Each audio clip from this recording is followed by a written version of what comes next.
Today, Benoit Saint Denis, as well as Diego Lopes, two rookies in the UFC that are definitely on the rise. But what about one rookie who has never reached her full potential, who might be on the downslide? And what about Jared Gordon and what he used to do under Madison Square Gardens back in the day? All of this and more on today's episode of Matter of Fact MMA. Let's go. What's up? What's happening? It's your boy Matt. We right back in it, representing Louisville, Kentucky. We out here doing big things. What's up? What's happening? So guys, we right back at it.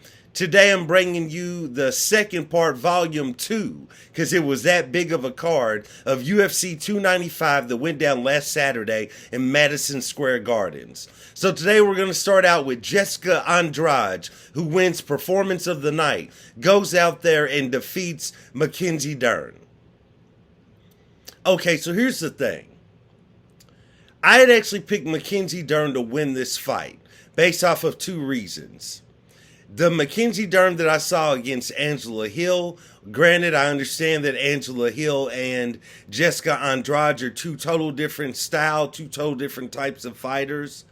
I had actually picked Mackenzie Dern to win because I thought we were going to get the same Mackenzie Dern.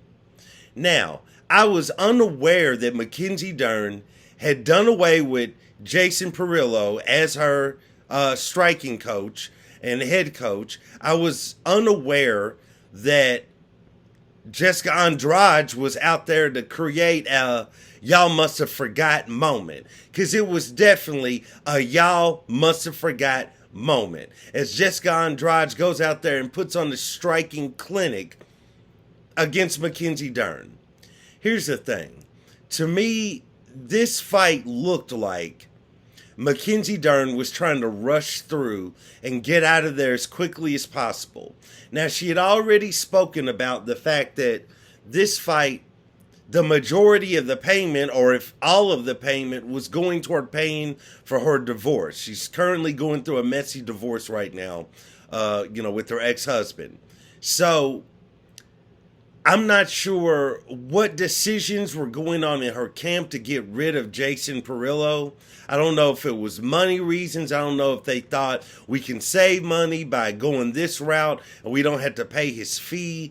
And I don't know what happened, but it was clear that Mackenzie Dern was rushing through this fight. She even rushed her head and arm throw. She rushed what she was going to try to do on the ground. Therefore, Jessica Andrade just simply stood back up, and it wasn't a big deal. Her striking was really non-existent, and as she was rushing through the exchanges and leaving her head straight up in the air, Jessica Andrade, it was just a matter of time. It was just a matter of time. Jessica Andrade timed it. She knew what Mackenzie Dern was doing in the striking exchanges. It was just a matter of timing it just right to lay her out. And ended up knocking her down like 4 times in this fight. So the thing is with Mackenzie Dern, and I feel like it's been like this for her entire UFC career. She's a very talented fighter. She's a very accomplished Brazilian Jiu-Jitsu practitioner. But at the end of the day, her camps, her coaches, everything about Mackenzie Dern that is wrong goes into her game planning. It goes into the fact that she was trying to do these fights without Jason Perillo in the beginning. I don't know who her coach was other than her father. And she just wasn't taking it seriously. She gets with Jason Perillo. She seems to be taking it more seriously. She has a kid. She gets pregnant. She has a kid. She rushes back to fight too soon after giving birth. Anyone who has got a girlfriend or a wife or whatever, you've seen them go through pregnancy, you've seen them have the baby, and then afterwards, their body isn't the same, at least not for a long period of time. You can't go rushing back into the octagon ready to fight, and you just can't do that. The majority of what I've seen that has gone wrong with her career has been self-inflicted, and it usually is centered around the coaching, the camps, the weight cut, all of these things. And it just seems like to me that Mackenzie Dern needs somebody that can control her and tell her what the F to do. I don't think that her father is able to do that. She needs somebody that's going to tell her, look, shut up, all right? Quit talking for a little while. Here's the deal. We're using Jason as your coach. We're going to dial in your weight cut, as well as this is the game plan, and you're going to stick to it. She has needed someone like that her entire UFC career. She needed someone to tell her, you're not going to go out there and fight a month or 2 months after giving birth. We're just not going to do that. Shut up. We're not doing that. You're not going to get rid of Jason Perillo because of maybe it's money issues, maybe you had differences in the training, whatever. Your only success you've had via him, so shut up. We're not getting rid of him. As well as when she used to have her weight cutting issues, a lot of that is generally due to issues with being able to, dial in what you're eating, dial in your diet, dial in your workouts. It all boils down to you have to have that willpower. You have to have a fortified mind if you're going to go in here in the octagon and compete. And to me, the mistakes that have been made in her professional career in the UFC all center around a lack of accountability on some levels. Like, someone has to be able to go in and tell this this woman, this fighter, what to do. And tell her what not to do. And I don't feel like she has that in her camp. And you see that with male and female fighters, that if there's not someone there that can sun them, slap them around and let them know, we're not doing none of that. You know what I'm saying? One might argue that's what Conor McGregor needs. We're not doing none of that, Conor. We're not doing none of that, Mackenzie. You need to shut your mouth. You need to sit down, and here's the game plan, and let's get to work. When a fighter doesn't have that, they get in their own head, and then the next thing you know, we might need to change the coach. We might need to change the striking coach. Striking coach, I don't need to do everything. I might not need to have a dietitian here. I don't need to do all of that. I don't have to worry about going to this specialist. I'll just go to the PI. You know what I'm saying?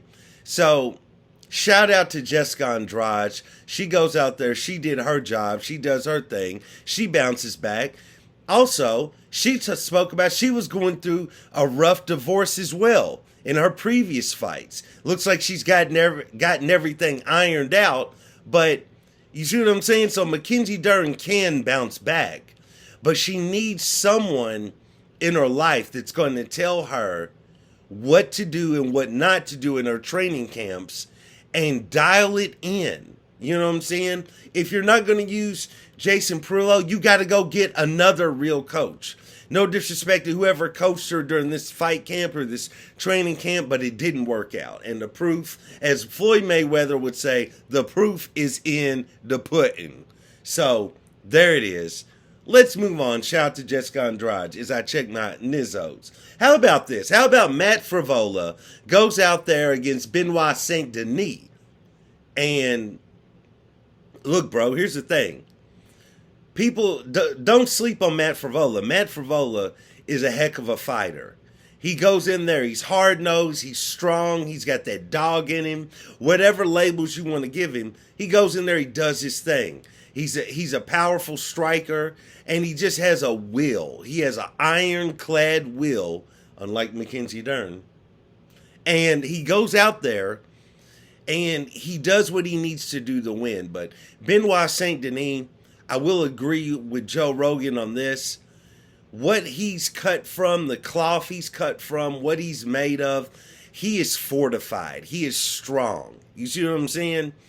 This guy goes out there. There's not a lot of frills. He doesn't do a lot of joking. There's very few smiles. He's going in there to go to war every time he goes into the octagon. And it shows in his performances, and it shows in how he conducts himself during fight week, the weigh-ins, and how he conducts himself in post-fight press conferences and everything after. He's definitely, in my opinion, I'm not sure if he's championship material because I need to see him against fighters of that caliber. But, there's definitely, he does take damage. So maybe there are things that he could tighten up on that front. But he is definitely well on his way, into that next level of fighter at lightweight. And, he seems to have the fan support behind him. People seem to identify with him. He usually says the right things on the mic. He's continuing to call out Justin Gaethje and now Dustin Poirier. None of that's going to happen anytime soon, so they're not going to give him any of those fights. He's not going to fight for the BMF title. None of that's going to happen. He looked good out there. You could definitely tell by how he spoke after the fight was over. He definitely had a game plan. He knew what he was doing in there with Matt Frevola, and he gets the job done. So shout out to him. He also gets a performance of the night bonus, so shout out to him. Let's move on. How about my guy, Diego Lopes? I picked him to go in there and do work against Pat Sabatini. Here's the thing. Diego Lopes, there was something that I saw in him in his debut in the UFC. It was on short notice. He had everything against him, and he went out there and he put on the show. Now, he lost the fight, but you could see that with a full training camp, with a little bit more time, a little bit more focus, he was going to be that guy. And that's what he's shaping up to be, is that guy. Same thing with Benoit St. Denis. I want to see Benoit St. Denis in there against not the best top competition, not the Justin Gaethjes of the world, but let's level him up to the next level of competition, see what happens. Diego Lopes, I wouldn't bump him up to the next level of competition just yet. Give him one more fight on the level of guys that he's already been facing. I mean, he's going out there, he's beating these guys quickly anyway. Give him one more fight on that level. And if he goes out there and he dominates like he has been, he's ready to move up to the next level as well. Not the upper echelon, but he's definitely ready to move up to the next level as well. He also wins a performance of the night bonus. Shout out to Diego Lopes. He's out there rocking that beautiful mullet, doing his thing, that Brazilian mullet just flowing in the wind, you know what I'm saying? So that was good to see. Shout out to him.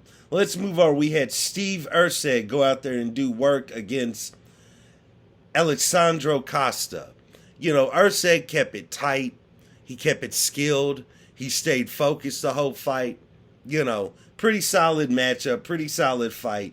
Big win for Steve Erceg. So we'll see where he goes from here. Tabitha Ricci steps in there with Lupi Godinez. This fight went down exactly how I called it. Lupi Godinez is just a little bit bigger, a little bit, I wouldn't call her a rangy fighter, but she's a little bit bigger. A little bit too big for Tabitha Ricci to go in there and for Tabitha to impose her normal game that she would impose. Which is why Joe Rogan and Daniel Cormier kept talking about, why doesn't she try to utilize some kicks? Because she's trying to get in close with these combinations and, getting close for the grappling and the wrestling, but it just wasn't going to happen against a tank like Lupi Godinez. So shout out to Lupi Godinez. She goes out there, gets a win. She also makes history. She becomes the first female fighter to win 4 fights within 1 calendar year. So shout out to her. Let's move on. We had Mateus Rebecki go in there against Roosevelt Roberts. Did work, got him out of there early. Rebecki goes out there, gets the win. Not a lot to say. Roosevelt took the fight on extremely short notice. He almost died during the weight cut. He missed his weight. And it just is what it is. So Rebecki goes out there, gets an easy win, does his thing. Let's move on. What was fight of the night, so both guys get a bonus here. Nazim Sandikov goes out there against Borshev, and these two fight to a draw. Now, this fight, I would actually say, the real issue there is Borshev. He got that dog in him. He tested positive for that dog. And he goes in there with Sandikov. And Sandikov really did good round one. You started to see his fighter IQ just isn't the best. So in round one, when he had rocked and hurt Borshev really bad, he goes to the ground with Borshev and tries to get him out of there on the ground. And, you know, even the commentators were calling, he just needs to stand up with him. He's rocked. He's almost out on his feet, even though he's on the ground. If he stands him up, he can get him out of there. But he never stood him up. He just tried to stay on the ground with him and grapple and, you know, throw heavy elbows. He cut him open, did all these things, but Borshev's got that dog in him. He couldn't get him out of there. Second round, Borshev starts laying in those body shots because, again, Sandikov still wouldn't, you know, when he would hurt him on the feet, he just wasn't capitalizing on it. His fighter IQ wasn't there. And slowly, Slava Klaus just kept dishing out these devastating body work. And you could tell it was draining Sandikov. Even though he was walking through the shots, he never showed that he was rocked or buckled or anything. He was walking right through these shots. And he was eating a lot of shots to the head as well. At the same time, you could tell that Borshev was just taking the energy, taking the determination out of him with these body shots. And because of that 10-8 round by Sandikov in the first round, you know, even though Borshev went in there and did work in the second and third, the fight ends up being a draw. It was a great fight. Hopefully the UFC will sign them to fight again, and we can go ahead and see who the true victor is. But to be honest, Sandikov had him. He just didn't use, you know, proper fight IQ and didn't get him out of there. Let's move on. We got Jared Gordon goes out there, does work against Mark Madsen. I mean, bro, what do you want? You know, to me, it looks like Mark Madsen's, you know, his best days are definitely behind him. You know, I'm not saying he can't go out there and still win fights, but it's definitely looking like, he's slowing down, doesn't seem to have the strength that he once had. So shout out to Jared Gordon. He goes out there and gets the job done. You know, Jared Gordon goes out there, does a post-fight interview, starts talking about what he used to shoot under Madison Square Gardens. You know what I'm talking about? You know, might have talked about some extracurricular activities he used to do back in the day. And he's talking about, if you stay focused, you can change your life, you can be there. We appreciate the message, Jared Gordon, but might have been TMI. Might have been a little bit too much for us to all hear while watching the pay-per-view. It might have been too much for everyone to hear there at Madison Square Gardens. But shout out to him for keeping it real. You know what I'm saying? He kept it all the way gangster. He kept it all the way 100. He told y'all what he used to do underneath of Madison Square Gardens. There it is. Let's move on. Shout out to him. He gets a big win. John Castaneda goes out there and defeats Kung Ho Kang. That was a good fight. I'm not really sure what happened to Kung Ho Kang. It looked like he was doing pretty good in the first round, but he slowly just started to kind of dwindle away. John Castaneda was putting together some great combinations in the second and third round. So, shout out to him. He goes out there and gets the win. Outstanding back and forth flyweight fight between Joshua Van and Kevin Bojas. I was looking at Kevin Bojas on his walkout. I was looking at him in the weigh-ins and the weigh-in face-off. That guy was looking determined. That guy looked like he was ready to go out there and he was ready for war. So I was actually expecting this to be a really good back-and-forth battle once I saw that. Prior to that, I was kind of thinking in my mind that, Joshua Van was going to kind of go out there and do work. But the way, the determination that Kevin had in his eyes that I saw at the weigh-ins and the weigh-in special and even when he was walking out to the octagon. So he's definitely going to be somebody in that division. It's going to take him a little bit of time to get everything worked out, but he's definitely going to be somebody, as well as Joshua Van goes out there and gets a big win. So it was good on both of those guys. Outstanding flyweight fight. Denis Bazooka goes out there against Jamal Emmers. Jamal Emmers missed weight.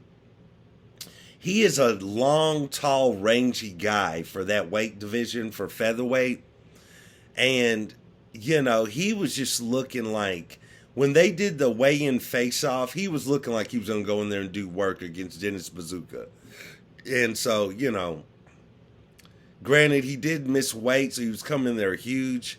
Honestly, though, I kind of feel like Jamal Emmers is probably going to have to go up to lightweight. I don't think he's going to be able to continue fighting at featherweight because he's just going to keep missing weight. I think he's just a little bit too big for that weight class, and he's not all the way dialed in at this point in his career for the weight cut. So, nevertheless, Jamal Emmers goes out there, gets a big win. You could tell he was emotional, afterwards, and he was talking to Joe Rogan. So, shout out to him. Nevertheless, it was an outstanding card. A lot of finishes, a lot of back and forth fights.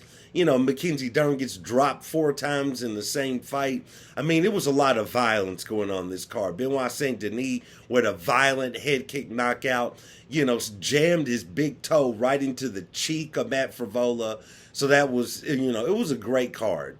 Overall, great card. If you haven't seen my previous video that I put out yesterday, please check that out where we cover Alex Pereira's win in the main event, as well as that boy Tommy Aspinall goes out there. He becomes the interim heavyweight champion. So if you want to catch my breakdown of those 2 fights, also how Israel Adesanya fits into the Alex Pereira equation, please go back, check that video. It's right before this one that I'm dropping right now. So guys, go back, check that out. Please let me know what you think about these videos. If you got tips for me, if you know of things you think I could do, just let me know. Holler at your boy in the comments. Please like, subscribe, comment. Go ahead and hit that subscribe button. Do your boy a favor, you know what I'm saying? Check me out. I'm out here every week putting it down. Nevertheless, I appreciate you guys for joining me for another episode of Matter of Fact MMA. And I'll check you next time. Peace.